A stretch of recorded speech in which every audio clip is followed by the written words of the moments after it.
of course, I realized that she legally cannot enter Israel. So the idea is how to enter Morishin to Israel, and the answer was clearly through a 3D printer. So we printed Morishin. It took us 2.5 months. I'll show you, there's a video here. What is it? So we used like a home printer in a gallery setting. So this is our part, if I remember right, it's part of her head. And it requires, of course, to scan her in New York. And you can see this was in the middle of the exhibition. We had only half of the body parts. And the idea was that whenever a body part was done, it was given to an agent. So gallery visitors could have taken a test that was sort of modeled. You could see them taking a test here, modeled after like a secret agency type of tests, a Mossad type of entrance exam. And if they qualified, they were the guardians. You could see a ceremony in which we make somebody a legal guardian of one of the objects and give him a task, which is really to take that body part to a place of personal or national significance. So they get a word. In this case, the word was responsibility, and they can get the back part of Morishin and take her to a place in Israel she cannot legally visit, and that says something about responsibility. After 2 months, we got the full Morishin. We connected her again in a ceremony, a performance artwork with her, of course, virtually, that was inspired by ceremonies from mysticism from both Islam and Judaism and the Iranian culture. So that is the full Morishin, and she's now in my studio. Since I have nowhere, it's too big to take it somewhere. They actually offered me, bring her here, but that's like a big old deal. And it's not the most stable statue, so it's still in my office.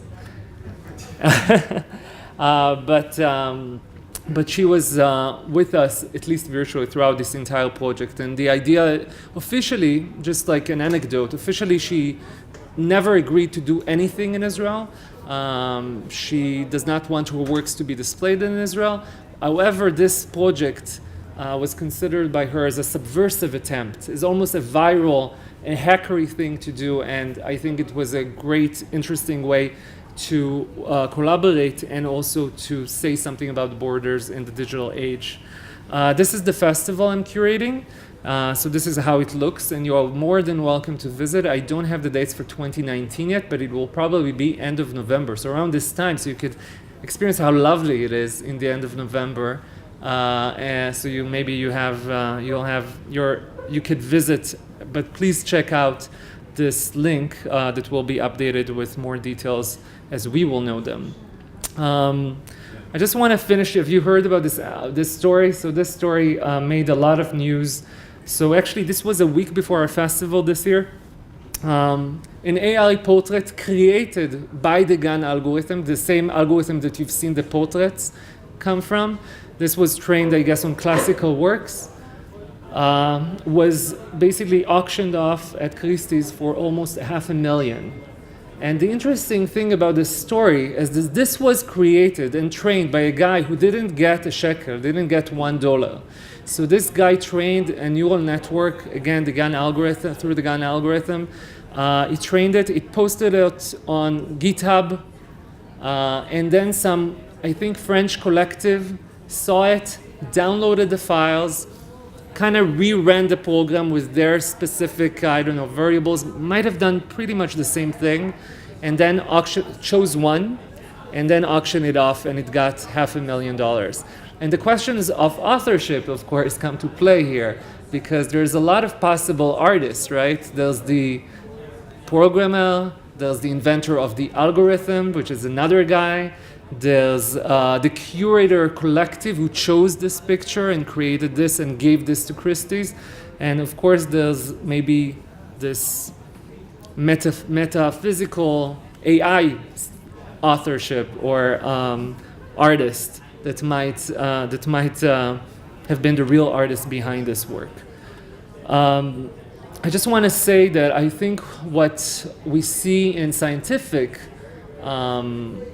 conferences, specifically in computer science, gives artists a lot of inspiration. I think one of the most inspiring works that you probably know, so I'll just show you in the background, was the fake Obama or synthesizing Obama, that basically showed us that the future of manipulation is not only in Photoshop and images, but the next thing is going to be videos, because we will not be able to trust any videos, because it is possible already to create deep fakes, and then even what we see on TV, if we have any credibility left for TV, now even that might be gone in the next future, because basically we can record a video of you saying whatever we want you to say.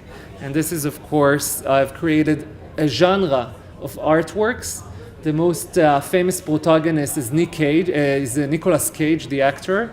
And Nicolas Cage, the actor, was planted in every movie that you could imagine. You could see him doing Julie Andrews in The Sound of Music, and Star Wars. You just look deep fake Nicolas Cage, and I promise you hours of fun.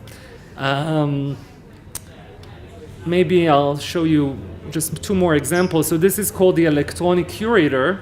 This was also showcased in a gallery other than mine. So this is from their documentation. And again, a GAN algorithm is used to create basically your photo made of different vegetables.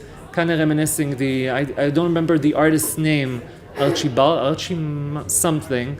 I think he's a Dutch or Italian artist from the medieval days. So basically you take a photo of yourself and you are transformed into a plant-like painting. But what's nice about it is that the algorithm is not just playing the artist, it's playing also the curator and the critic. So there's also an algorithm that writes a fake text based on a lot of curatorial text. And then the artist, and then the other computer neural networks also gives it a grade to see what they think about that text and that imagery. So I've also shown you the computer as a poet example. And I'll just finish, I'll show you also the human data interpreter, the Google API. I'll just finish with another last example. And these are actually people who have partnered with Ellen Nissenbaum in the past, so it might be very relevant. Another work that was presented in the festival, which unfortunately I don't have a video documentation for, is called the normalizing machine. It was about algorithmic bias. It's something that could have never been done as a real scientific experiment. What happened is we asked people to face a screen, and between two people who are present in that space, who have basically been in front of the camera earlier, choose who is the more normal. So it's definitely a non-PC, very weird question to be asked, but the idea is how do people, so this is a critique on the eugenics movement, on all these race theories from the 19th century, that you could say by looking at somebody if he's sane, insane, if he's normal, less than normal. And the idea is that the experience itself to be at that spot and sort of training an algorithm to do such a thing is basically a hellish experiment on its own. And it was now displayed from all places in Berlin. So it was it received a lot of interest in the community there, and it serves as a warning, I guess, from future racial and eugenics theories.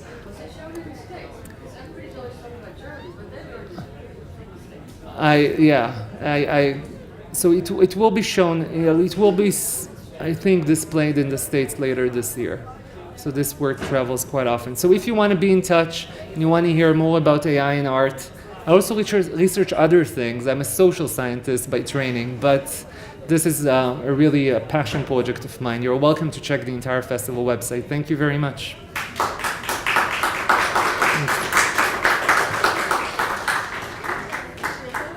Yeah, I'll continue displaying the artworks